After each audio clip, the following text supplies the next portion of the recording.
¿Y si te dijera que Jesús de Nazaret pudo haber caminado por los templos del Cusco siglos antes de que Colón tocara tierra americana? Documentos prohibidos, crónicas censuradas por la Inquisición y testimonios de frailes aterrorizados apuntan a una verdad que podría sacudir los cimientos del cristianismo. Un Dios blanco y barbudo enseñó a los incas el amor, la paz y el perdón mucho antes de la conquista. Su nombre era Viracocha. Dale like ahora y dime desde qué. En 1621, en una antigua iglesia de Ayacucho, que ya olía a polvo de siglos y secretos enterrados, apareció un manuscrito que ningún hombre sensato debería haber abierto. Estaba escrito en una mezcla indescifrable que helaba la sangre de quien intentaba leerlo. Quipu, quechua arcaico y símbolos que no pertenecían ni al mundo andino ni al europeo. Parecían flotar entre ambos universos como puente prohibido entre dos realidades que nunca debieron tocarse. Los jesuitas locales, hombres educados en Roma, curtidos en teología y acostumbrados a lidiar con supersticiones indígenas, quedaron paralizados. No era simple idolatría lo que contenía aquel códice. Era algo mucho más peligroso, herejía que cuestionaba el monopolio espiritual de la Iglesia. Lo escondieron inmediatamente bajo llave. Enviaron cartas urgentes a Lima advirtiendo que contenía verdades demasiado peligrosas para ser compartidas con Roma. Y prohibieron bajo amenaza de excomunión que alguien intentara traducirlo. Pero la curiosidad humana es más fuerte que el miedo al infierno. A lo largo de los siglos siguientes, varios eruditos, sacerdotes rebeldes y arqueólogos audaces intentaron descifrarlo. Todos terminaron en desgracia de maneras que desafían la coincidencia. Uno murió repentinamente por fiebres inexplicables que lo consumieron en 3 días, delirando en lenguas muertas. Otro desapareció durante una expedición a Vilcabamba. Encontraron solo su mochila con páginas arrancadas del códice manchadas de sangre.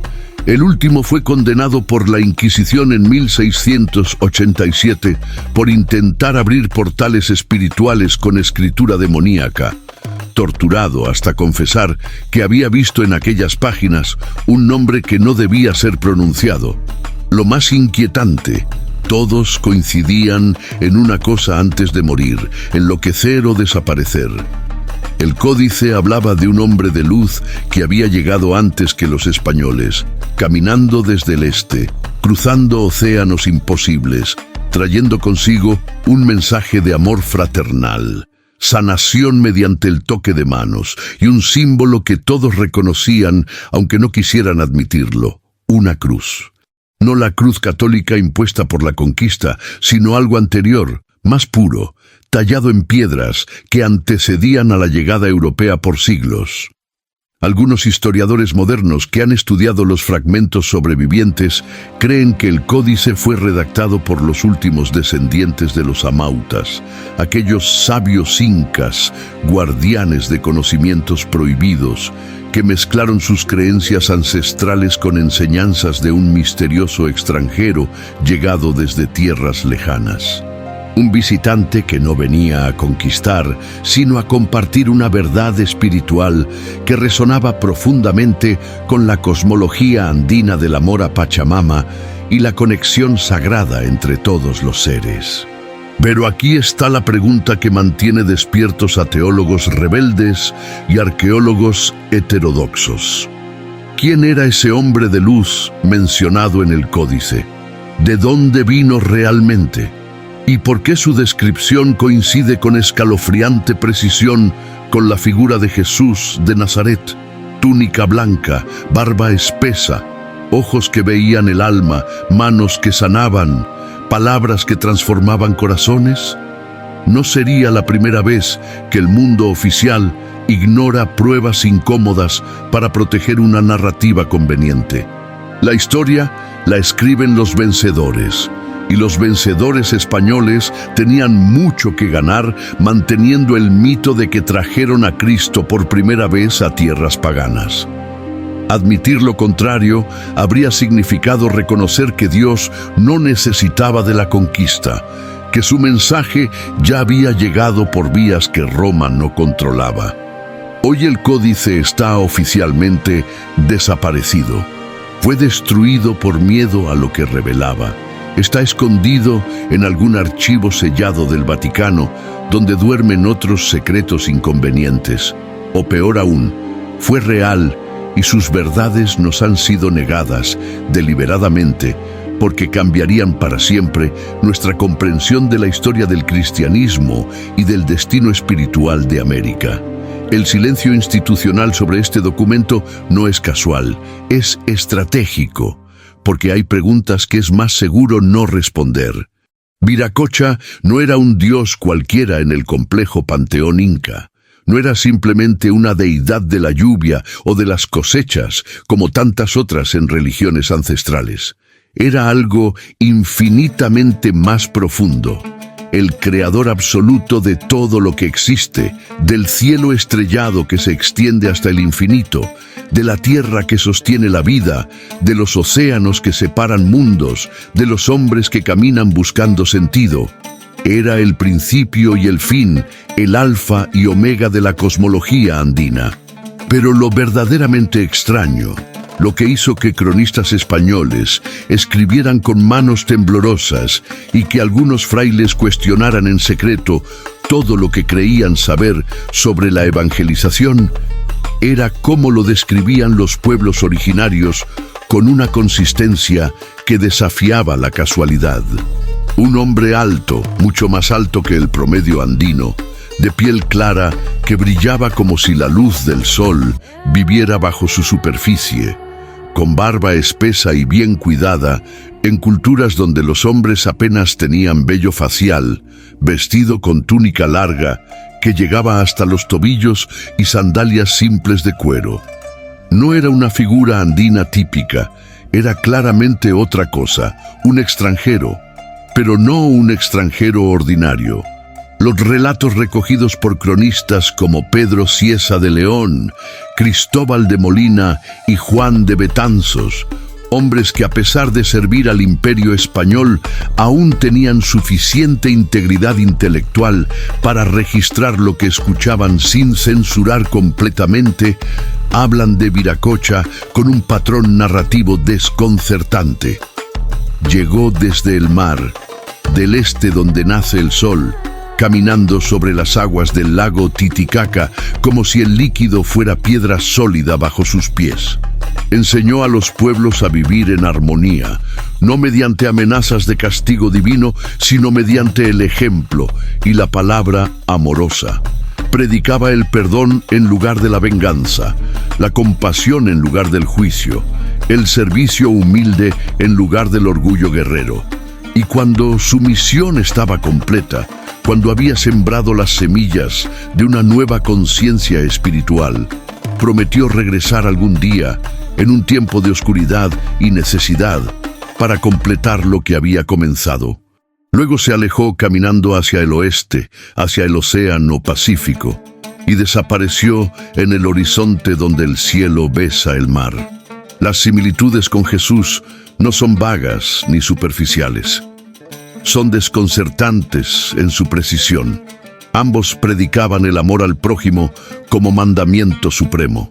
Ambos realizaban milagros que desafiaban las leyes naturales, curaciones instantáneas de enfermedades que los médicos consideraban incurables, multiplicación de alimentos cuando el hambre amenazaba a las multitudes, control sobre elementos naturales que aterrorizaban a los hombres comunes. Ambos se rodeaban de discípulos que transmitían sus enseñanzas. Ambos hablaban en parábolas y metáforas que contenían verdades espirituales profundas, accesibles a quienes tuvieran oídos para escuchar. Y ambos anunciaban su retorno futuro para instaurar un reino de justicia y paz. Podría ser Viracocha una representación culturalmente distorsionada, pero esencialmente fiel de una visita real de Jesús a Sudamérica. ¿O estamos ante una coincidencia mitológica, un arquetipo universal del maestro divino que emerge espontáneamente en culturas separadas porque responde a una necesidad psicológica humana profunda. El problema con la explicación de la coincidencia es su alcance. No hablamos de un solo pueblo con una leyenda aislada. Hablamos de múltiples culturas andinas separadas por miles de kilómetros y siglos de historia que compartían el mismo relato central del dios barbudo del mar. Los Tiahuanaco en Bolivia, los Chavín en el norte del Perú, los Moche en la costa, los Nazca en el sur. Todas estas civilizaciones que florecieron en diferentes épocas y que no siempre tuvieron contacto directo, preservaban versiones sorprendentemente consistentes de la misma figura sagrada. Y aquí está el detalle más perturbador que los conquistadores españoles notaron inmediatamente y que los ayudó estratégicamente en su invasión inicial. Cuando Pizarro y sus hombres llegaron a las costas del Perú con sus barbas largas, piel clara y llegando desde el mar en grandes embarcaciones, muchos pueblos originarios los confundieron inicialmente con emisarios de Viracocha, cumpliendo finalmente la promesa antigua de retorno. Esta confusión teológica facilitó la conquista de maneras que ninguna superioridad militar europea habría logrado por sí sola.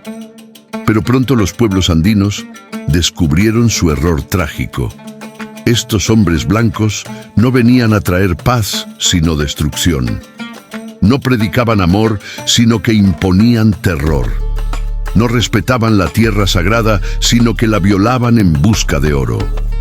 No eran los enviados de Viracocha, eran su opuesto perverso, una versión corrompida y violenta que pervirtió la profecía.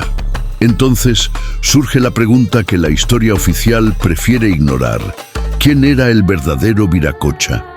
Una deidad imaginaria nacida de la necesidad humana de explicar lo inexplicable. ¿Un símbolo arquetípico del Salvador universal? ¿O un visitante real, histórico, físico que caminó por los Andes siglos antes de la conquista, dejando huellas tan profundas que se transformaron en la piedra angular de toda una cosmología? Las crónicas están allí, escritas con tinta que aún no se ha borrado incompletamente, pero han sido sistemáticamente desacreditadas como folclore primitivo, quizás no por falta de evidencia, sino por exceso de ella. Porque si Viracocha fue real, si fue Jesús o alguien que llevaba su mensaje, entonces la narrativa de la conquista espiritual de América se desmorona, y con ella, siglos de justificación teológica del colonialismo. Entre los pueblos quechuas y aymaras del altiplano, en comunidades tan remotas que el español apenas las alcanzó y la evangelización llegó tarde y débil, aún se susurra una historia que los abuelos cuentan a los nietos bajo el cielo estrellado de los Andes, cuando el fuego crepita y las sombras danzan en las paredes de piedra. Es la leyenda del Hijo del Sol que caminaba sobre el agua, relato transmitido de generación en generación durante siglos, mucho antes de que los misioneros católicos llegaran con sus Biblias y crucifijos. La historia cuenta que en tiempos muy antiguos, cuando las estrellas aún hablaban a los hombres y la tierra no había olvidado su conexión con el cielo, un hombre luminoso apareció misteriosamente en las orillas del lago Titicaca. No llegó en embarcación ni montado en bestia. Simplemente estaba allí una mañana, como si el amanecer mismo lo hubiera traído consigo. Venía solo, sin guardia de honor ni séquito imperial, con una mirada serena que penetraba hasta el fondo del alma y poderes que asombraban incluso a los amautas más sabios. Los relatos preservados con precisión casi ritual describen sus actos con detalles que hacen eco inquietante de los evangelios cristianos. Curaba a los enfermos con solo tocarlos, sin hierbas ni rituales complejos, simplemente posando sus manos sobre la frente del afligido, mientras pronunciaba palabras en una lengua que nadie entendía completamente, pero que todos sentían en el corazón. Los ciegos recuperaban la vista, los cojos volvían a caminar, los que ardían con fiebres mortales se levantaban frescos como si hubieran dormido profundamente. Multiplicaba la comida en épocas de hambruna cuando las cosechas fallaban y el hambre mordía los estómagos de los niños. Tomaba un puñado de quinoa o unas pocas papas, las bendecía levantando los ojos al cielo, y de alguna manera inexplicable, aquella pequeña cantidad alimentaba a pueblos enteros. Nadie comprendía el mecanismo, pero todos comían hasta saciarse y sobraba. Calmaba a los animales salvajes que aterrorizaban las aldeas. Pumas que bajaban hambrientos de las montañas se detenían ante él y bajaban la cabeza. Serpientes venenosas se enroscaban a sus pies sin atacar. Las llamas salvajes, notoriamente ariscas, comían de su mano como si fueran mascotas domesticadas desde generaciones. Pero lo que más profundamente grabó su imagen en la memoria colectiva andina fue el evento que todos los ancianos coinciden en narrar con las mismas palabras, como si estuvieran recitando un texto sagrado memorizado. El día que caminó sobre las aguas del Titicaca. Durante una gran tormenta que azotaba el lago, con olas que volcaban las embarcaciones de totora y aterrorizaban a los pescadores, cuando los rayos rasgaban el cielo y el viento aullaba como bestia herida, aquel hombre se internó calmadamente en el lago enfurecido y caminó sobre él. No nadó, no flotó. Caminó como si el agua fuera piedra sólida bajo sus pies. Las olas se calmaban a su paso, creando un camino de cristal en medio del caos. Aquella imagen quedó grabada en los cantos rituales de los sabios del altiplano, transmitida en quechua puro durante siglos. Inti Yupanqui, el elegido del sol que desafiaba las leyes de la naturaleza porque respondía a leyes más altas. Para los pueblos andinos, aquel ser sagrado era una manifestación divina, un enviado de Inti el Sol, o quizás del propio Viracocha tomando forma humana para caminar entre los mortales.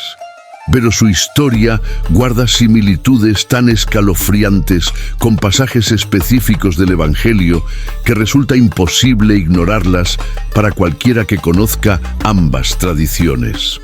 Jesús curando leprosos con un toque, multiplicando panes y peces, calmando la tempestad, caminando sobre el mar de Galilea mientras sus discípulos observaban aterrorizados desde la barca.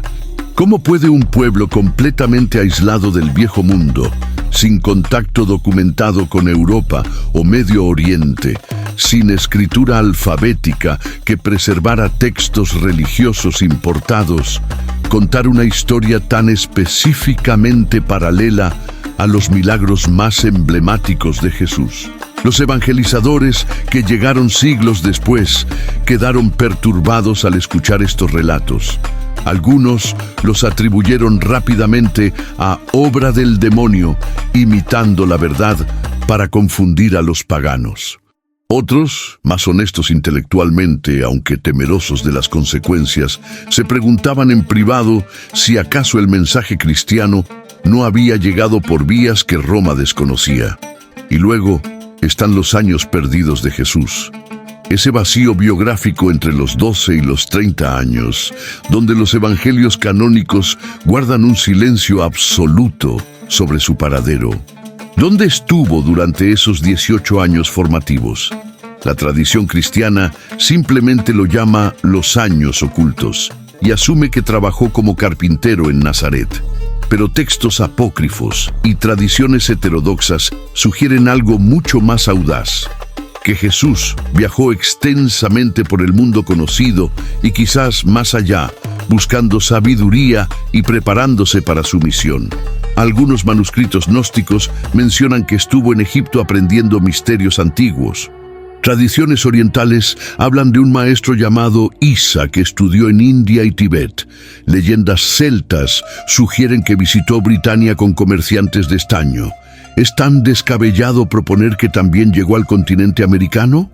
Las rutas marítimas transatlánticas y transpacíficas eran más factibles de lo que la historia oficial admite. Los fenicios, maestros navegantes del mundo antiguo, poseían embarcaciones capaces de cruzar océanos. Hay evidencia arqueológica controvertida, pero persistente de contactos precolombinos.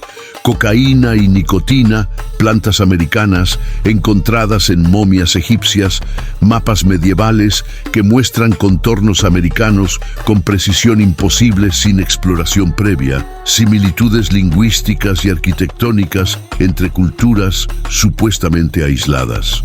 Si Jesús era quien los cristianos creen que era, el Hijo de Dios encarnado con misión universal de redención, ¿no tendría sentido que su mensaje alcanzara todos los rincones de la humanidad y no solo Judea? Y si durante sus años perdidos recorrió tierras lejanas sembrando semillas espirituales que luego florecerían como leyendas sagradas adaptadas a cada cultura, entonces el Hijo del Sol, que caminó sobre el Titicaca, no sería mito, sino memoria histórica preservada en lenguaje mítico. Esta teoría no solo cambiaría radicalmente nuestra comprensión de la historia religiosa, sino también nuestra percepción de las conexiones entre culturas antiguas. Jesús, como figura verdaderamente universal, no confinada geográficamente a un pequeño territorio del Medio Oriente, sino como viajero espiritual que cruzó continentes y océanos llevando un mensaje que trascendía fronteras culturales. Demasiado audaz para la ortodoxia, demasiado inconveniente para los que construyeron imperios sobre la exclusividad de la revelación. Pero las huellas permanecen escondidas en los cantos, los templos, las palabras prohibidas de pueblos que nunca olvidaron completamente al visitante luminoso que vino desde el este y prometió regresar. La chacana, conocida como la cruz andina, es uno de los símbolos más antiguos, más sagrados y más enigmáticos de los pueblos originarios de Sudamérica. Su forma escalonada, perfectamente simétrica, ha sido encontrada tallada en piedras que datan de siglos antes de cualquier contacto europeo documentado, tejida en textiles funerarios de culturas que florecieron y desaparecieron mucho antes de que Colón naciera, grabada en cerámicas que descansaban en tumbas selladas cuando Roma aún era república. La interpretación tradicional, aquella que los arqueólogos académicos defienden con la seguridad de quien no quiere complicarse la vida, es que la chacana representa los tres niveles del cosmos andino. Uku Pacha, el mundo de abajo, reino de los muertos y de lo que aún no ha nacido. Caipacha, este mundo, el reino de los vivos, donde transcurre el drama humano. Y Hanan Pacha, el mundo celestial de arriba, morada de los dioses y de las almas purificadas. Cada brazo escalonado marca el ascenso del alma a través de estos planos de existencia, pero hay algo que incomoda profundamente a quienes miran con ojos libres de prejuicios académicos. La forma de la chacana evoca de manera innegable una cruz.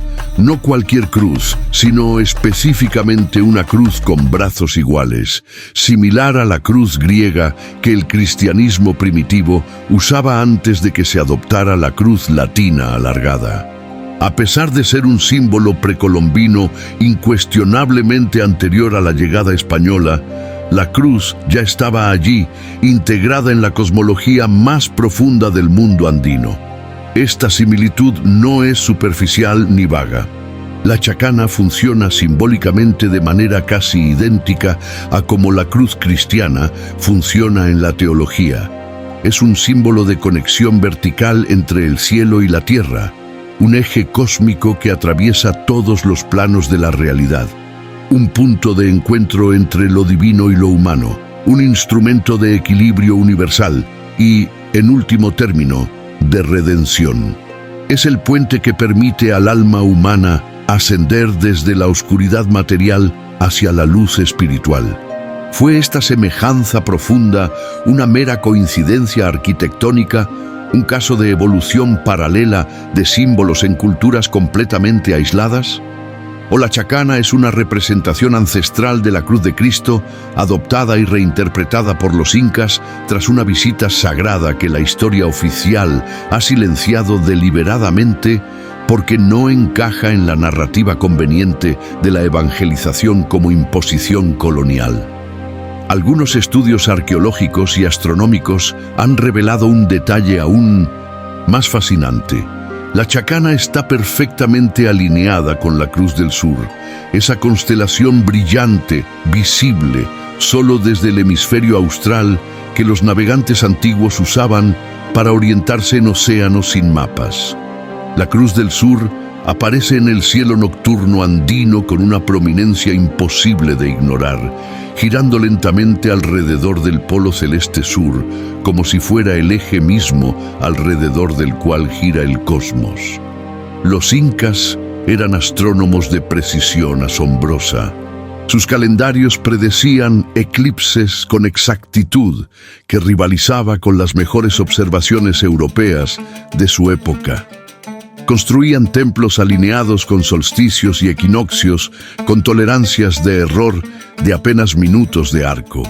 Sabían que el cielo y la tierra eran espejos uno del otro, que los patrones celestiales se reflejaban en la geografía sagrada, que las montañas eran contrapartes terrestres de constelaciones específicas.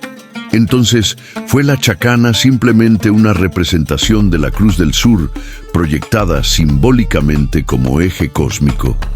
Posiblemente.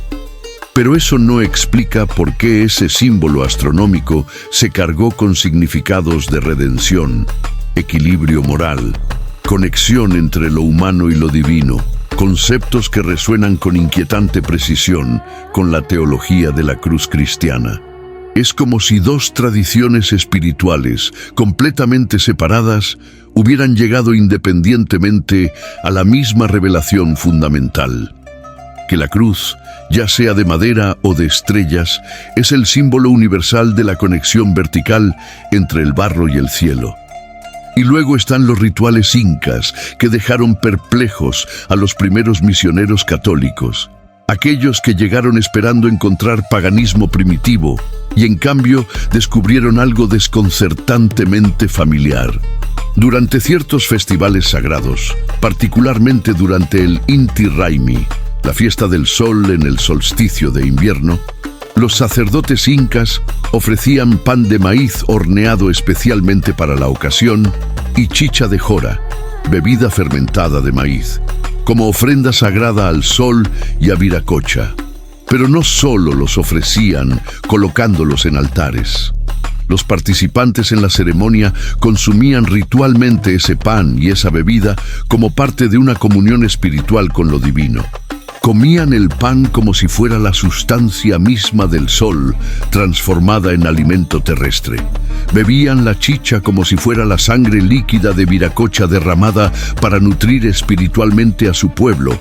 Y al hacerlo, creían que incorporaban literalmente lo divino en sus cuerpos, que se transformaban en vasos vivientes de la presencia sagrada. ¿No suena esto inquietantemente, imposiblemente idéntico a la Eucaristía cristiana? El consumo ritual del cuerpo y sangre de Cristo bajo las especies de pan y vino. La idea de que al comer y beber los elementos consagrados, uno incorpora literalmente la divinidad, la transformación del participante en templo viviente de Dios. La similitud no es vaga ni metafórica. Es exacta en estructura, propósito y significado teológico. Los misioneros coloniales se enfrentaron a esta similitud perturbadora con dos reacciones opuestas. Algunos, como Cristóbal de Molina, escribieron con alarma visible que esto era claramente imitación satánica del verdadero sacramento, obra del demonio para confundir a los fieles. El diablo, argumentaban, conocía los misterios cristianos y había creado versiones falsificadas en tierras paganas para preparar almas incautas para la condenación. Pero otros sacerdotes, aquellos con mayor honestidad intelectual o quizás con menos miedo a las consecuencias de pensar por sí mismos, se preguntaban en privado algo más radical y más peligroso. ¿Cómo es posible que pueblos que supuestamente nunca habían oído el Evangelio practicaran rituales tan específicamente cristianos? ¿Cómo podían haber copiado algo que no conocían? Algunos, como el jesuita mestizo Blas Valera, se atrevieron a sugerir por escrito lo que le costaría su carrera y casi su vida, que quizás el diablo no había enseñado estas prácticas a los incas. Quizás el propio Dios, o su Hijo Jesucristo, había plantado estas semillas espirituales mucho antes de que la iglesia institucional llegara. Quizás los incas ya habían recibido una revelación primitiva, una forma temprana del mensaje cristiano adaptada a su lenguaje cultural. Y luego está el Coricancha, el Templo del Sol en Cusco, el lugar más sagrado del imperio inca, el ombligo espiritual de todo el Tahuantinsuyo. Cuando los españoles lo profanaron y construyeron sobre sus cimientos el convento de Santo Domingo, destruyendo arte irreemplazable y fundiendo toneladas de oro sagrado, no prestaron atención a algo que arqueólogos modernos han notado con fascinación creciente: la geometría del templo. El Coricancha no fue construido aleatoriamente. Sus proporciones arquitectónicas, las relaciones matemáticas entre las dimensiones de sus cámaras, la orientación precisa de sus ventanas para capturar la luz del solsticio, todo sigue patrones geométricos sagrados que aparecen también en catedrales góticas europeas, en basílicas bizantinas, en templos cristianos construidos según principios de geometría mística, donde cada proporción refleja verdades teológicas: la divina proporción, el número áureo, las proporciones armónicas que supuestamente reflejan el orden divino del cosmos.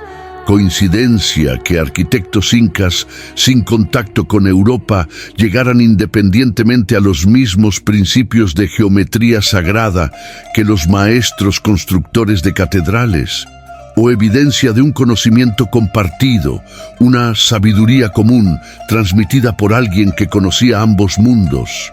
La cruz estaba en los Andes antes de la conquista, no como invasión, sino como semilla plantada por manos que la historia oficial prefiere no mencionar. El mito de Incarri es quizás el relato más poderoso, más desgarrador y más cargado de esperanza mesiánica de toda la tradición oral andina. Su nombre mismo es revelador, una fusión lingüística entre inca y rey, del español, lo que sugiere que el mito evolucionó durante el período colonial, pero sus raíces se hunden mucho más profundo en el tiempo, en épocas anteriores a la llegada europea, cuando otros nombres designaban a esta figura sagrada, pero la esencia de la historia permanecía intacta.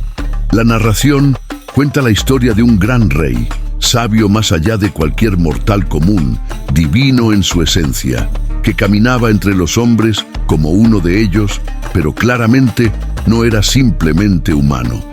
Enseñaba con parábolas y gestos simbólicos. Reunía discípulos que lo seguían de valle en valle, escuchando su sabiduría. Predicaba un mensaje de armonía cósmica, de justicia para los oprimidos, de un tiempo venidero donde el orden correcto sería restaurado y los últimos serían primeros. Pero como todos los profetas verdaderos que amenazan los poderes establecidos con verdades incómodas, Incarri fue traicionado. Los relatos varían en los detalles, pero coinciden en la esencia. Alguien cercano a él, uno de su círculo íntimo, lo entregó a sus enemigos. Fue capturado mediante engaño, no en batalla abierta, porque era demasiado amado por el pueblo para que un arresto público no causara levantamiento. Y entonces vino el castigo. No simplemente la muerte, sino algo más simbólico y más terrible. Fue decapitado. Su cabeza, la sede de su sabiduría divina, fue separada violentamente de su cuerpo y enterrada. Según la mayoría de las versiones del mito, la cabeza fue enterrada en el Cusco, el ombligo del mundo, mientras su cuerpo fue dispersado o enterrado en otro lugar. Esta separación es crucial porque representa no solo una ejecución, sino una profanación deliberada, un intento de los poderes oscuros de asegurarse de que este ser sagrado no pudiera volver a levantarse, de que su poder quedara fragmentado para siempre. Pero la leyenda no termina en la muerte. Y aquí es donde el paralelo con Jesús se vuelve imposible de ignorar. Se dice que la cabeza de Incarri permanece viva bajo tierra, que no se ha corrompido, que continúa consciente y hablando en sueños a los sabios que saben escuchar. Y gradualmente, invisiblemente, el cuerpo está volviendo a crecer desde la cabeza, regenerándose lentamente a través de las épocas, alimentado por la fe de su pueblo que nunca dejó de creer en su promesa. Y un día, cuando el cuerpo esté completo nuevamente, cuando llegue el momento señalado por las estrellas, Incarri resucitará. Saldrá de la tierra como el sol sale del horizonte al amanecer.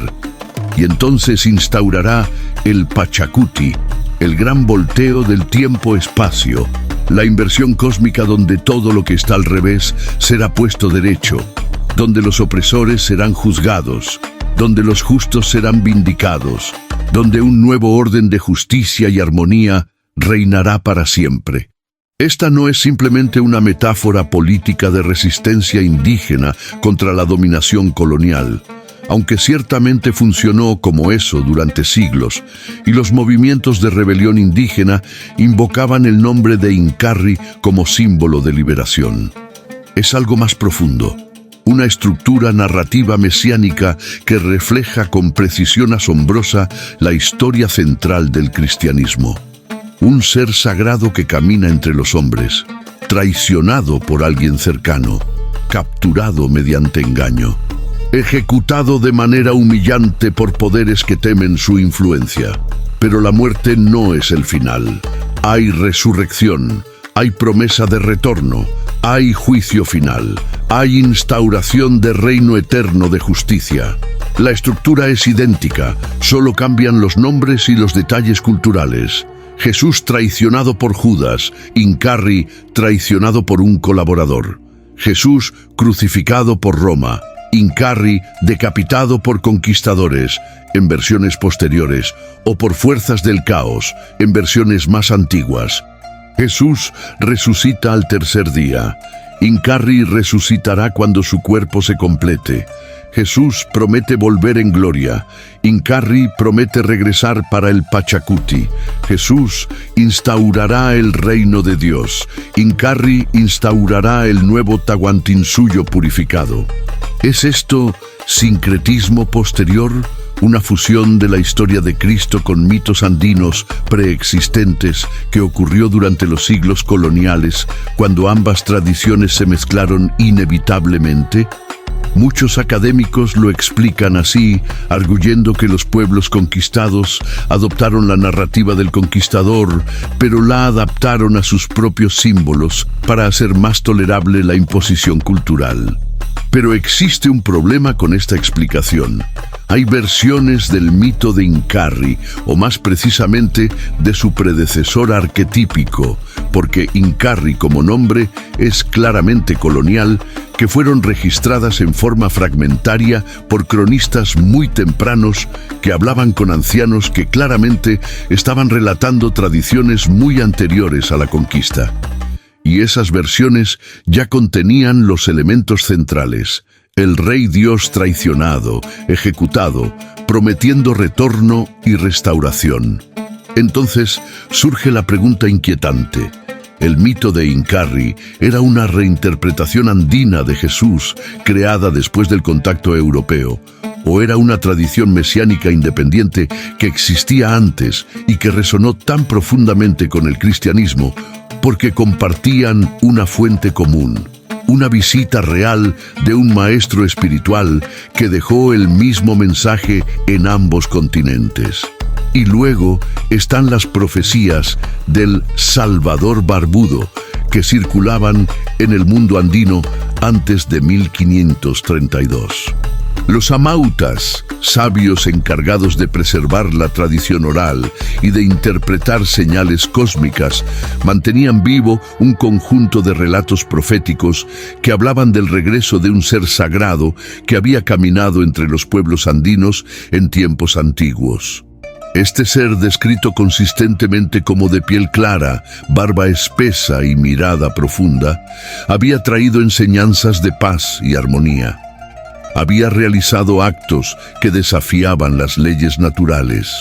Había prometido regresar cuando su pueblo más lo necesitara, y los sabios calculaban mediante observaciones astronómicas complejas que el tiempo de su retorno se acercaba.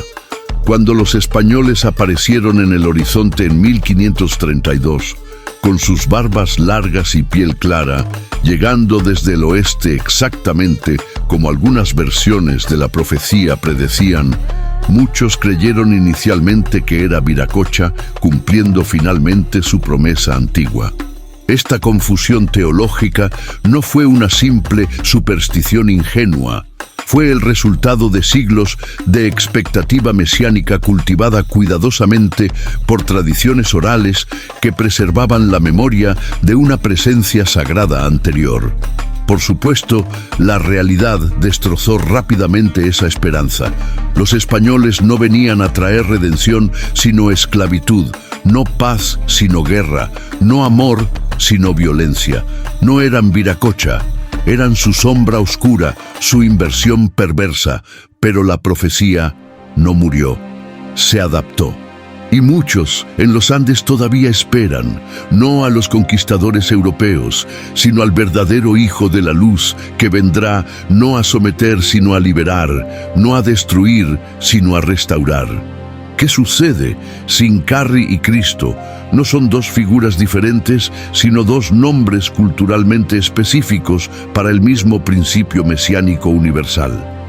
Y si la historia de la redención no pertenece exclusivamente a Judea, sino que fue sembrada en múltiples culturas por el mismo sembrador divino, entonces el retorno prometido no es de un conquistador religioso, sino de un restaurador cósmico que todas las culturas esperan bajo nombres diferentes, pero con la misma esperanza fundamental: que la justicia finalmente prevalecerá y que el amor será más fuerte que la muerte.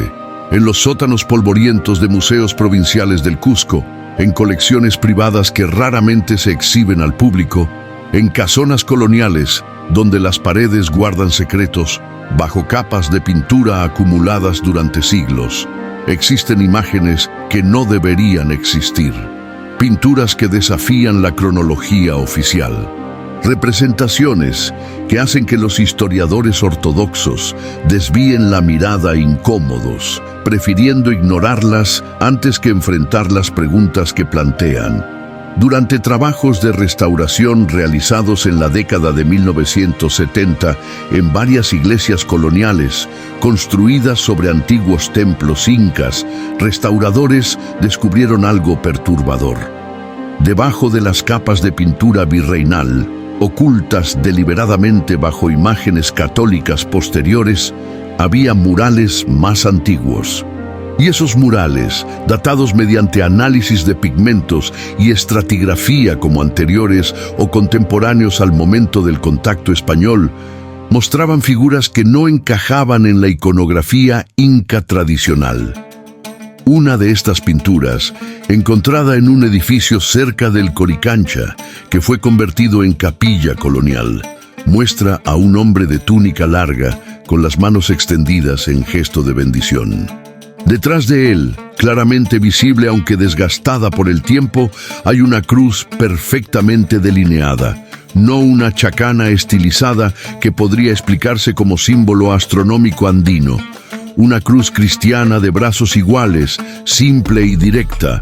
El personaje tiene barba espesa, pintada con ocre oscuro, característica ausente en las representaciones tradicionales de nobles incas que raramente tenían vello facial significativo.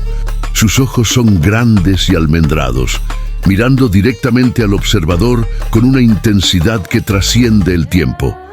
Alrededor de su cabeza hay un halo, un círculo de luz dorada que los incas asociaban con Inti, pero que en la tradición cristiana representa santidad divina. ¿Quién pintó esta imagen? ¿Cuándo exactamente fue creada? Los análisis científicos son frustrantes en su ambigüedad.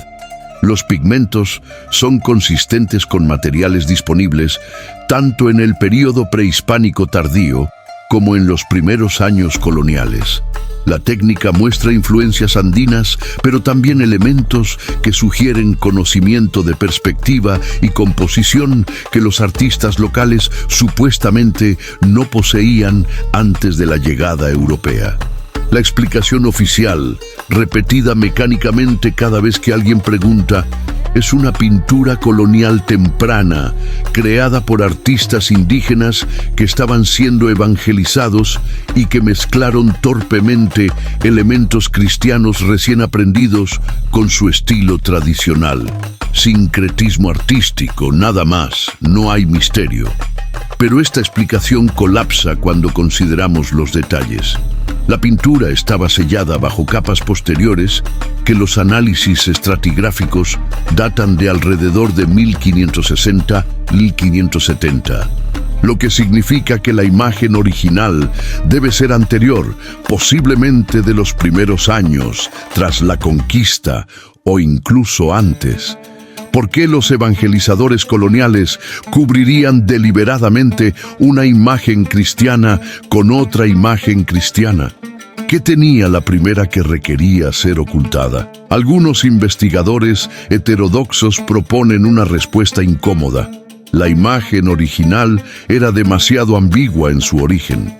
Si era claramente prehispánica, pero mostraba iconografía cristiana, planteaba preguntas peligrosas sobre cómo esos símbolos llegaron a los Andes.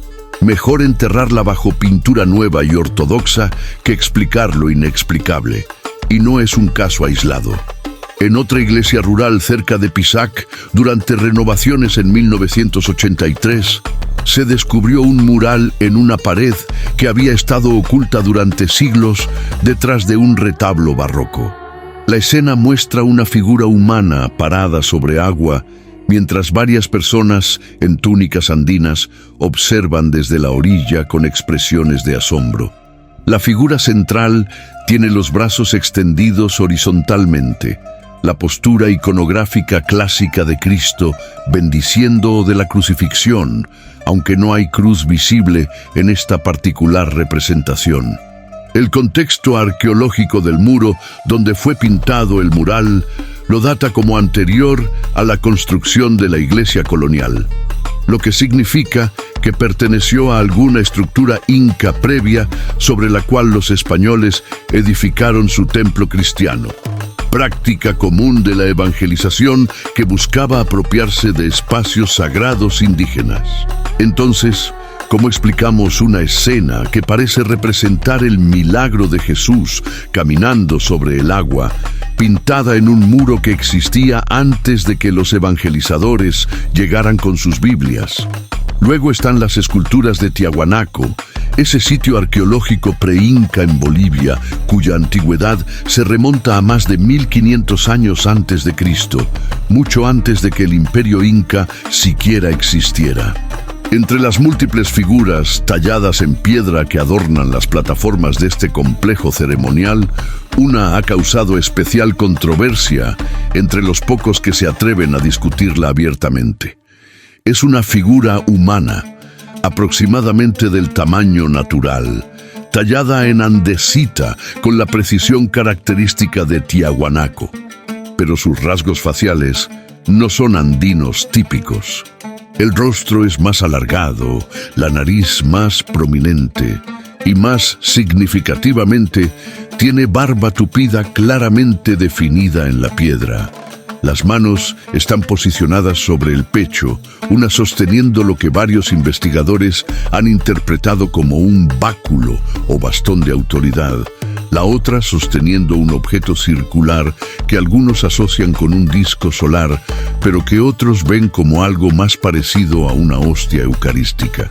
Para la mayoría de los arqueólogos, esta es simplemente una representación de alguna deidad o líder de Tiahuanaco, y la barba es solo un rasgo estilístico sin mayor significado. Pero para investigadores más audaces, representa algo más inquietante. Evidencia de que personas con características físicas no andinas, específicamente caucásicas o medio orientales, estuvieron presentes en los Andes hace milenios y fueron consideradas suficientemente importantes como para ser inmortalizadas en piedra en el sitio ceremonial más sagrado de su época. ¿Quién era esta figura barbuda?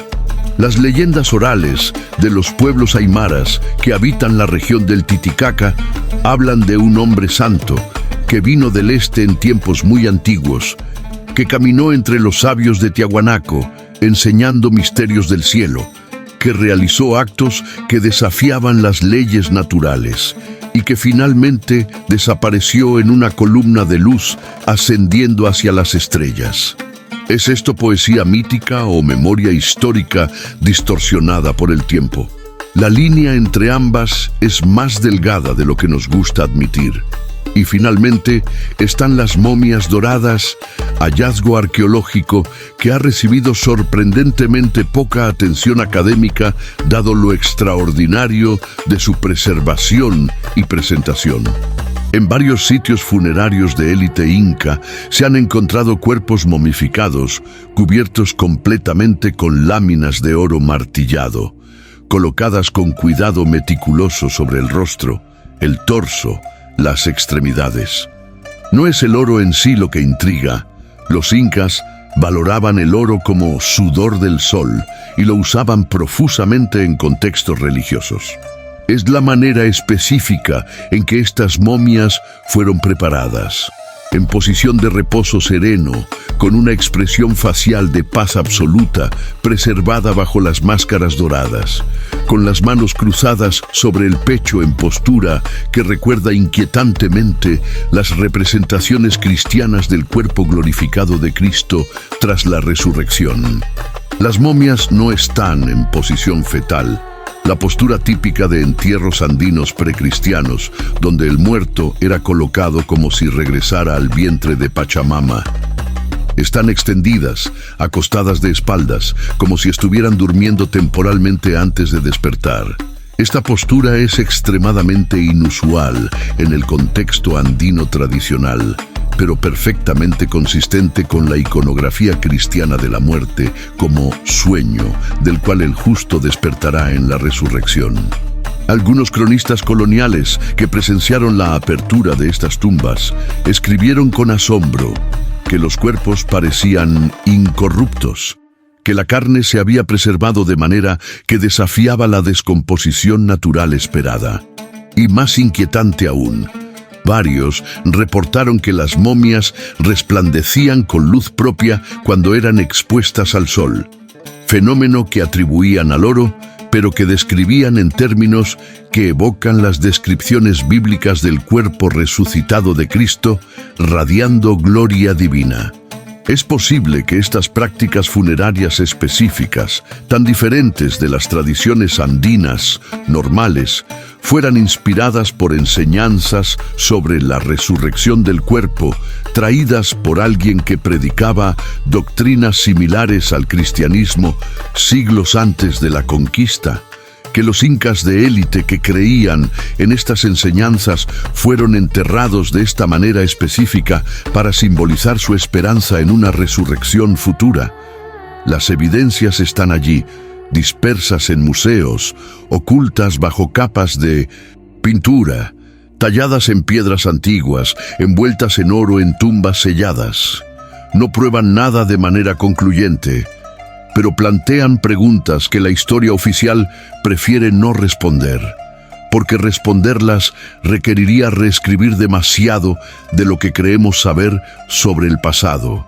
En los primeros años caóticos de la colonización del Perú, cuando la conquista militar había terminado pero la conquista espiritual apenas comenzaba, sacerdotes españoles enviados a evangelizar las provincias remotas del Tahuantinsuyo encontraron algo que no esperaban, algo que sus superiores en Lima no les habían preparado para enfrentar. Comunidades indígenas que ya parecían conocer fragmentos de la doctrina cristiana. No estaban hablando de conceptos vagos de un creador o de moralidad básica que muchas religiones comparten. Estaban hablando de detalles específicos. Un Dios de amor que se preocupa por cada individuo. Un maestro divino que enseñó mediante parábolas sobre el perdón y la compasión. Un sacrificio redentor que prometía vida eterna. Incluso relatos que resonaban inquietantemente con pasajes del Génesis sobre la creación y el diluvio. El padre Antonio de Valverde, franciscano enviado a evangelizar comunidades del altiplano en 1547, escribió en una carta a su provincial que nunca fue incluida en las crónicas oficiales, pero que sobrevive en archivos privados. Encontré aquí algo que perturba mi entendimiento. Los caciques de estas tierras, cuando les presento la figura de nuestro Señor Jesucristo, no se asombran como esperaba. Asienten como si lo reconocieran.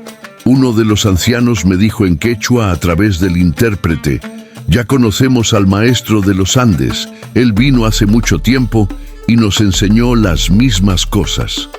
Valverde quedó tan impactado por esto que pasó meses interrogando a los sabios locales a través de intérpretes, documentando meticulosamente lo que le contaban.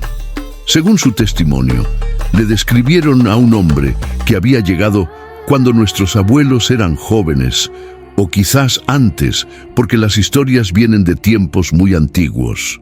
Este hombre predicaba desde lugares altos, hablaba de un reino espiritual que no era de este mundo, enseñaba que los últimos serían primeros, que era más fácil para una llama pasar por el ojo de una aguja que para un rico entrar al reino celestial, que debían amar incluso a sus enemigos.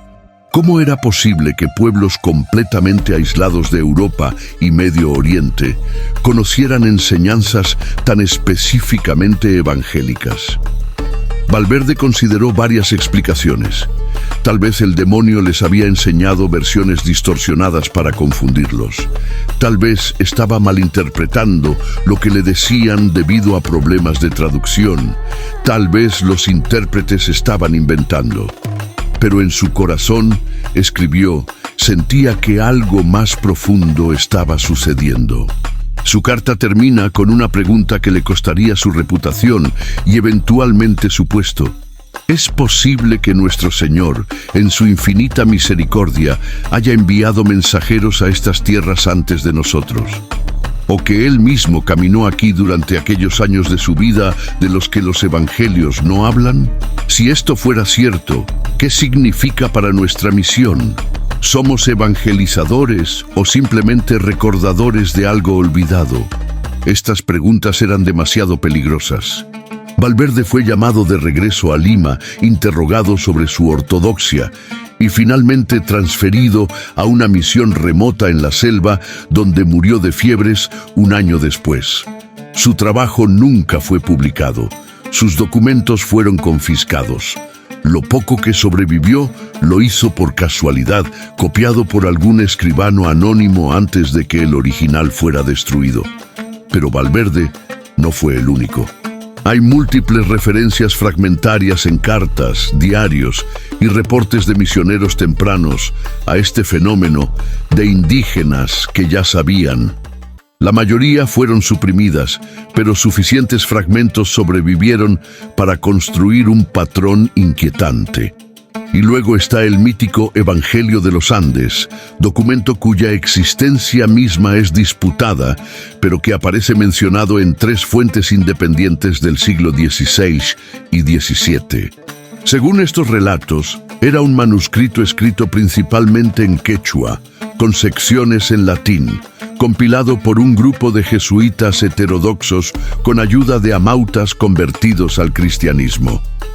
El manuscrito supuestamente recopilaba enseñanzas orales preservadas en las comunidades andinas sobre un maestro divino que había visitado los Andes en tiempos ancestrales. Organizaba estas enseñanzas en forma similar a los evangelios canónicos: parábolas, milagros, dichos sabios, profecías. Y según quienes afirmaron haberlo visto antes de su desaparición, las similitudes con los evangelios cristianos eran tan exactas que resultaba imposible creer que fueran invención posterior o sincretismo. El cronista Martín de Murúa menciona en una nota, al margen de su Historia General del Perú, circa 1615, que tuvo en sus manos un códice herético que algunos jesuitas necios habían compilado, mezclando las fábulas de los indios con las sagradas escrituras. Lo describe como peligroso para la fe porque podría hacer creer a los ignorantes que los salvajes ya conocían a Cristo. Blas Valera, el jesuita mestizo cuya vida y obra fueron sistemáticamente destruidas por sus ideas heréticas, también hace referencia a este evangelio en fragmentos de sus escritos que sobrevivieron. Habla de un testimonio andino de la presencia del Señor en Tierras del Sol y defiende su autenticidad, argumentando que Dios no está limitado por océanos ni por los planes de Roma, y su palabra puede florecer donde Él elija plantarla. En 1613, el manuscrito fue confiscado por la Inquisición en Lima. El expediente inquisitorial documenta que varios jesuitas fueron interrogados sobre su participación en su creación o difusión. Fueron acusados formalmente de fabricar escrituras apócrifas que siembran confusión entre los fieles. Los acusados defendieron la autenticidad del documento, argumentando que solo habían transcrito fielmente lo que los sabios indígenas les habían transmitido, que no habían inventado nada. El tribunal no estaba interesado en debates sobre autenticidad. El problema no era si el documento era verdadero o falso. El problema era lo que implicaba: que el mensaje cristiano podía haber llegado a América por vías que la Iglesia no controlaba, que la evangelización colonial no era el primer contacto de los pueblos andinos con Cristo, que Roma no tenía monopolio sobre la revelación divina. El manuscrito fue oficialmente destruido por contener herejías manifiestas y ser instrumento del enemigo para sembrar confusión. Pero como tantas cosas destruidas por la Inquisición, hay sospechas de que simplemente fue escondido, guardado en algún archivo secreto donde permanece hasta hoy, demasiado peligroso para ser exhibido, pero demasiado fascinante para ser completamente destruido. Investigadores modernos que han solicitado acceso a archivos secretos del Vaticano para buscar este y otros documentos similares han sido consistentemente negados. La razón oficial: protección de documentos delicados y antiguos. La razón no oficial, murmurada en pasillos académicos, pero nunca puesta por escrito: hay cosas en esos archivos que cambiarían demasiado de lo que creemos saber. Y finalmente están los quipus, ese sistema ingenioso de cuerdas de colores y nudos que los incas usaban para registrar información. Durante siglos, los académicos asumieron que los quipus eran puramente contables, un ábaco tridimensional para llevar censos y cálculos tributarios. Pero investigaciones recientes han demostrado de manera concluyente que al menos algunos quipus eran narrativos, que contaban historias, que preservaban mitos, que registraban historia oral en un código complejo que aún estamos aprendiendo a descifrar. Cuando los españoles tomaron control del Perú, la Inquisición ordenó la destrucción masiva de quipus. Miles fueron quemados en autos de fe públicos. La explicación oficial: contenían idolatrías y pactos demoníacos. Pero algunos documentos inquisitoriales que sobreviven mencionan específicamente que ciertos quipus hablaban del hombre blanco que vino del mar y que estas narrativas eran especialmente peligrosas porque confunden a los recién convertidos, haciéndoles creer que ya conocían al Salvador antes de nuestra llegada. ¿Qué historias contaban exactamente esos quipus quemados? Nunca lo sabremos con certeza, pero el hecho de que la Inquisición los considerara suficientemente amenazantes como para ordenar su destrucción sistemática sugiere que contenían algo más perturbador que simple mitología pagana. Contenían una narrativa alternativa que amenazaba el relato oficial de la evangelización colonial. Y en el mundo del control ideológico, las narrativas alternativas son más peligrosas que cualquier ejército. En los últimos 20 años, la genética ha revolucionado nuestra comprensión de las migraciones humanas antiguas, revelando conexiones entre poblaciones que la arqueología tradicional nunca sospechó. Y en medio de este tsunami de datos genómicos, han surgido algunos resultados que no encajan fácilmente en los modelos establecidos de poblamiento de América, anomalías estadísticas que la mayoría de los genetistas prefieren no discutir en público por temor a ser asociados con teorías marginales. Pero los datos están allí, publicados en revistas científicas respetables, aunque enterrados en las secciones de apéndices donde pocos lectores casuales los notan. Estudios de ADN mitocondrial, heredado por línea materna, y del cromosoma Y, heredado por línea paterna, en poblaciones andinas aisladas, han revelado marcadores genéticos que no deberían estar allí según los modelos convencionales de migración exclusivamente asiática a través del estrecho de Bering. Un estudio publicado en 2003, analizando poblaciones quechuas del altiplano peruano, encontró frecuencias bajas, pero estadísticamente significativas, de haplogrupos mitocondriales, marcadores genéticos maternos, que son característicos de poblaciones del Mediterráneo oriental y Medio Oriente. No son dominantes, representan quizás 2-3% del total, pero están allí de manera consistente en múltiples poblaciones aisladas que no tuvieron contacto significativo con europeos durante el período colonial. Los autores del estudio, conscientes de lo explosivo de sus hallazgos, fueron extremadamente cautelosos en sus conclusiones. Sugirieron múltiples explicaciones posibles: contaminación de muestras, aunque los protocolos fueron rigurosos; mestizaje colonial no documentado, aunque las poblaciones estudiadas eran extraordinariamente aisladas; convergencia evolutiva, aunque los marcadores específicos hacen esto improbable. Lo que no dijeron, pero lo que implicaban entre líneas para quienes sabían leer, era otra posibilidad: contacto precolombino entre poblaciones del Medio Oriente y de los Andes. No contacto masivo que habría dejado huella genética dominante, sino contacto limitado, quizás un grupo pequeño de viajeros que llegó hace siglos o milenios, se integró con poblaciones locales y dejó una firma genética tenue pero detectable en sus descendientes.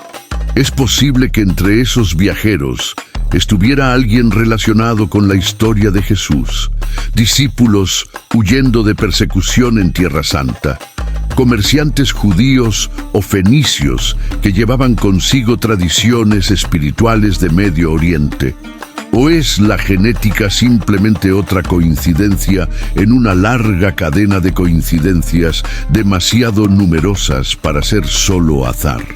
Pero más allá de la genética física, están las similitudes culturales que antropólogos han notado pero raramente discuten abiertamente. En comunidades andinas extremadamente aisladas, particularmente en valles remotos que los misioneros coloniales nunca alcanzaron completamente, Sobreviven prácticas que no tienen explicación obvia dentro del contexto andino tradicional, pero que resuenan inquietantemente con tradiciones judeocristianas. Por ejemplo, en ciertas comunidades del altiplano boliviano, existe la práctica de un día de descanso cada 7 días donde no se realiza trabajo agrícola y se dedica el tiempo a reflexión espiritual y reuniones comunitarias. Esta práctica del séptimo día como día santo no es universal en culturas andinas, de hecho es bastante rara, pero donde existe se mantiene con rigor casi ritual que recuerda el Sabbat judío. Cuando antropólogos han preguntado el origen de esta práctica, las respuestas son vagas. Siempre lo hemos hecho. Los ancianos dicen que fue enseñado por los maestros antiguos. Es la manera correcta de honrar al sol y a la tierra.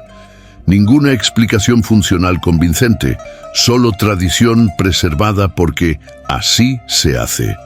Similares son ciertos tabúes alimenticios que aparecen en poblaciones andinas aisladas sin explicación ecológica o nutricional obvia. Algunas comunidades tienen prohibiciones específicas contra consumir ciertos animales que son perfectamente comestibles y nutritivos. Prohibiciones que cuando son interrogadas producen respuestas como «son animales impuros» o «no son dignos de ser comidos». El lenguaje mismo, impuro, indigno, resuena con conceptos de kashrut. Las leyes dietéticas judías, más que con tabúes alimenticios andinos típicos que tienden a basarse en consideraciones totémicas o ecológicas. Y luego están los rituales de purificación, que involucran agua corriente, ceremonias donde individuos son sumergidos completamente en ríos o fuentes como parte de procesos de iniciación espiritual o limpieza ritual tras eventos contaminantes. Mientras que muchas culturas tienen rituales con agua, la forma específica que toman estos ritos andinos, inmersión completa, asociación con renacimiento espiritual, realización en agua corriente en lugar de estancada, recuerda el bautismo cristiano primitivo o los rituales de mikvé judío más que las prácticas de purificación típicamente andinas. ¿Son estas similitudes resultado de difusión cultural posterior mal documentada?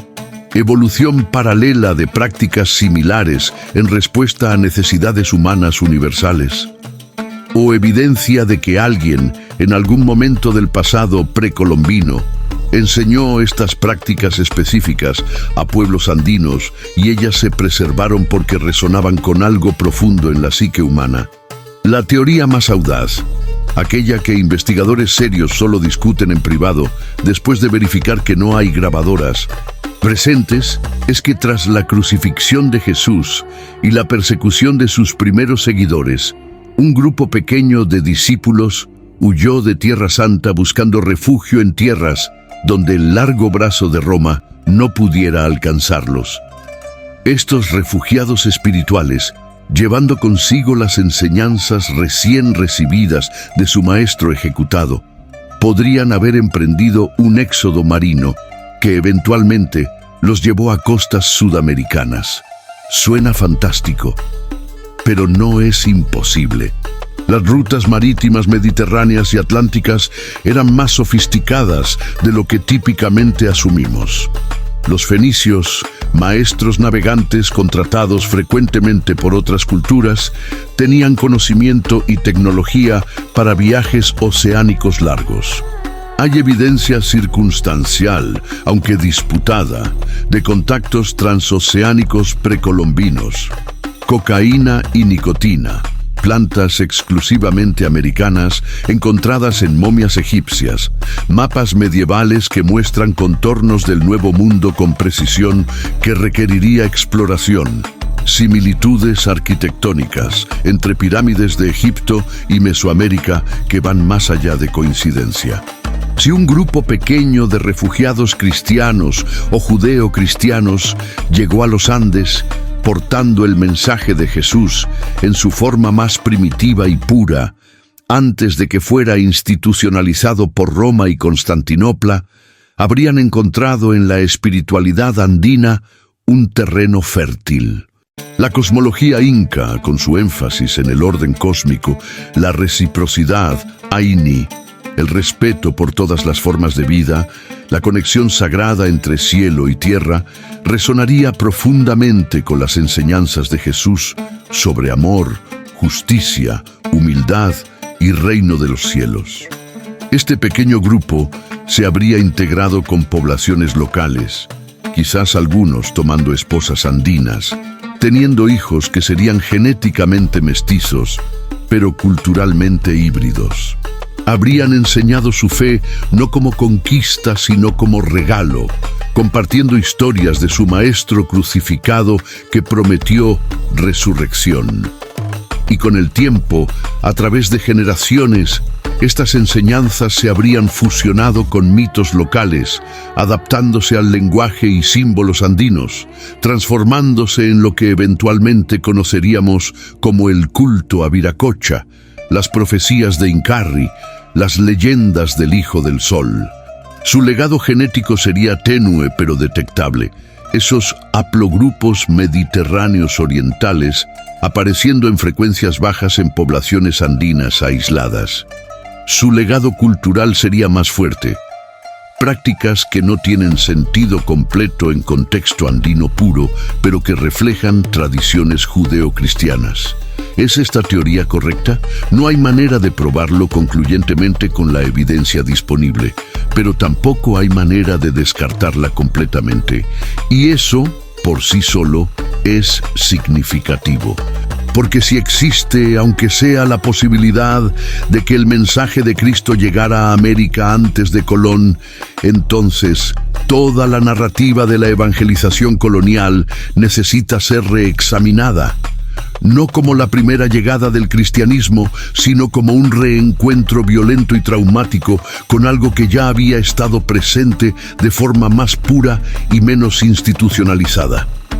Imagina por un momento, sin prejuicios ni defensas intelectuales, que todo lo que hemos explorado fuera verdad.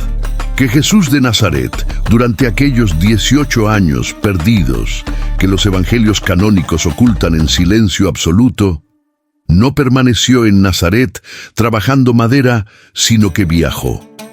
Que cruzó tierras y mares buscando sabiduría de todas las tradiciones humanas, preparándose para su misión. Que su viaje lo llevó no solo a Egipto o India, como algunos textos apócrifos sugieren, sino también a tierras que ningún judío de su época supuestamente conocía. Los Andes de Sudamérica.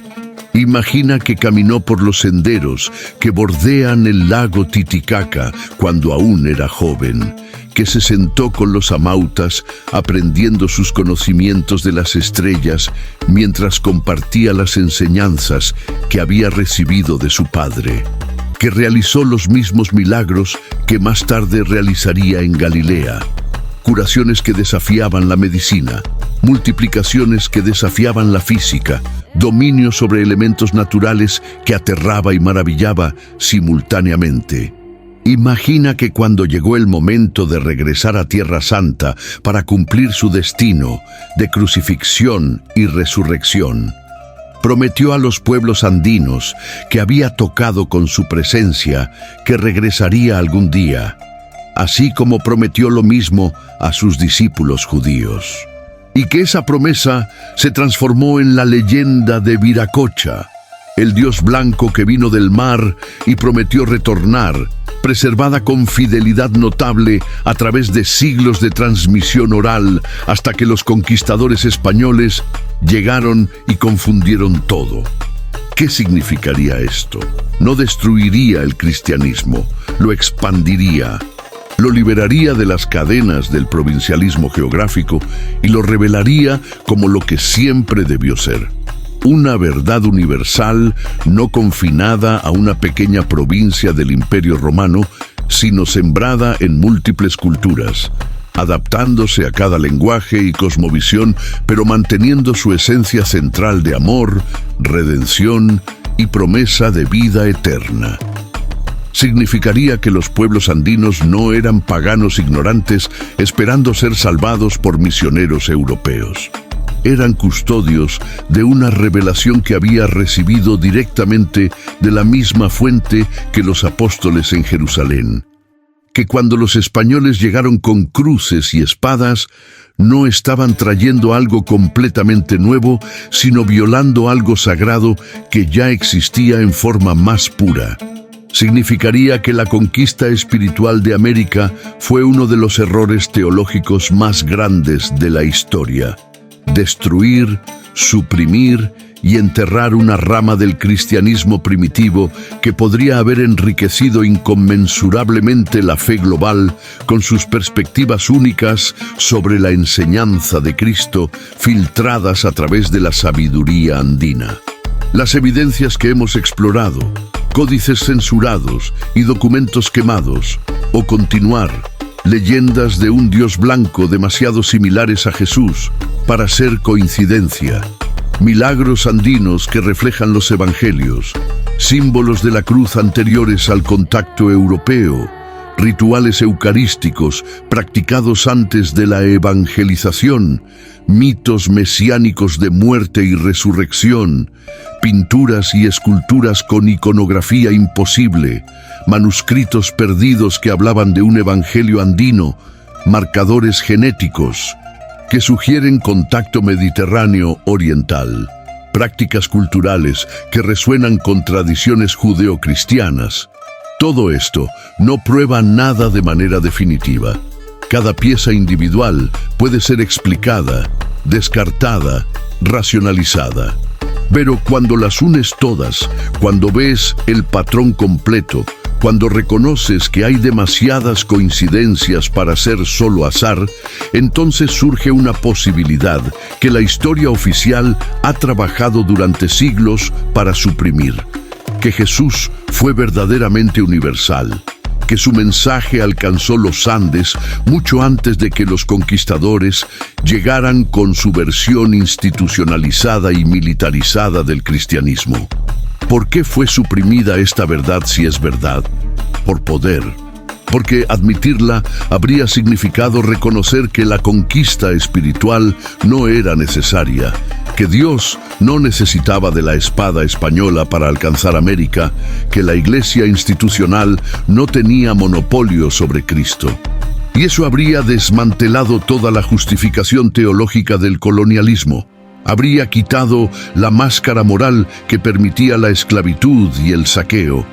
Habría revelado que el oro robado no financió la evangelización de salvajes, sino la destrucción de cristianos, que simplemente adoraban a Cristo con otro nombre. Las ramificaciones de aceptar esta posibilidad son sísmicas.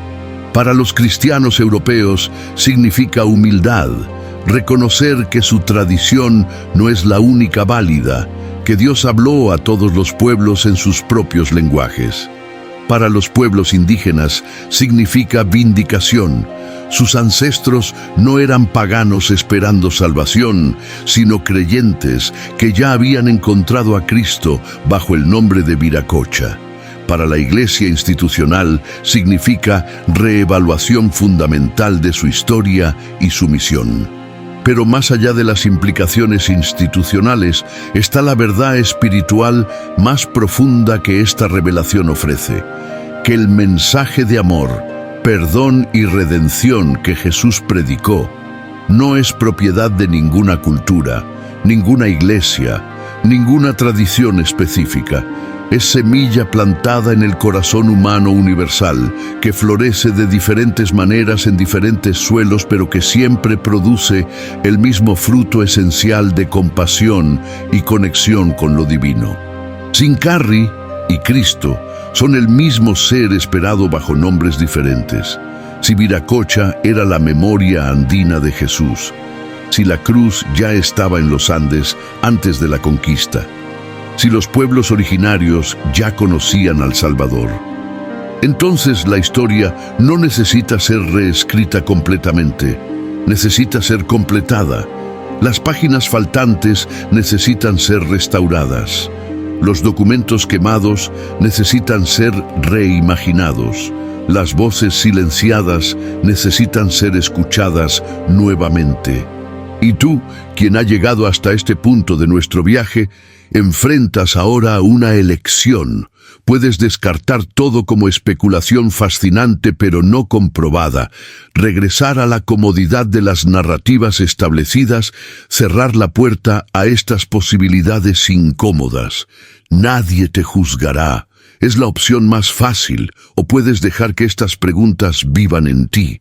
Puedes reconocer que no sabemos todo lo que pensamos saber, que la historia es más compleja y más misteriosa de lo que los libros de texto admiten, que tal vez hay verdades enterradas esperando ser desenterradas.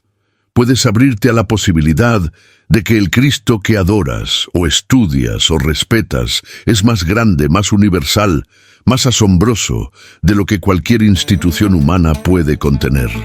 En las montañas de los Andes, donde el sol aún besa la tierra cada amanecer con la misma intensidad que cuando Viracocha supuestamente caminó por esos senderos, los ancianos todavía esperan. No esperan al conquistador europeo, esperan al verdadero hijo de la luz, al maestro que prometió regresar no con ejércitos, sino con amor, no para juzgar, sino para restaurar. Y si tuvieran razón, si Viracocha y Cristo fueran el mismo ser manifestándose bajo nombres diferentes para pueblos diferentes, si su promesa de retorno fuera universal y no exclusiva de una sola tradición, ¿estarías listo para reconocerlo?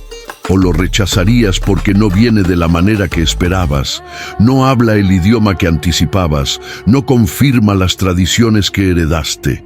La verdad, si es verdad, no teme investigación. La fe, si es genuina, no se siente amenazada por preguntas. Y el amor, si es real, no construye muros, sino puentes. Jesús y los incas, la conexión sagrada que cambia todo. No porque destruye lo que creíamos, sino porque expande lo que es posible. No porque niega ninguna tradición, sino porque las honra todas como expresiones diferentes de la misma verdad fundamental, que lo divino busca lo humano, que el cielo desciende a la tierra, que nadie, ningún pueblo, ninguna cultura fue olvidado o ignorado por el amor que mueve el sol y las estrellas. Ahora la pregunta es tuya. ¿Y si todo esto fuera cierto? ¿Cómo cambiaría tu comprensión del pasado, tu experiencia del presente, tu esperanza para el futuro? Déjame tu respuesta en los comentarios. Comparte este video si crees que hay verdades que merecen ser exploradas, aunque incomoden a los guardianes de la ortodoxia. Suscríbete para más investigaciones que desafían narrativas establecidas y buscan lo que fue enterrado. Porque algunos secretos no permanecen escondidos para siempre. Y tal vez es tiempo de que esta historia, silenciada durante 500 años, finalmente sea escuchada.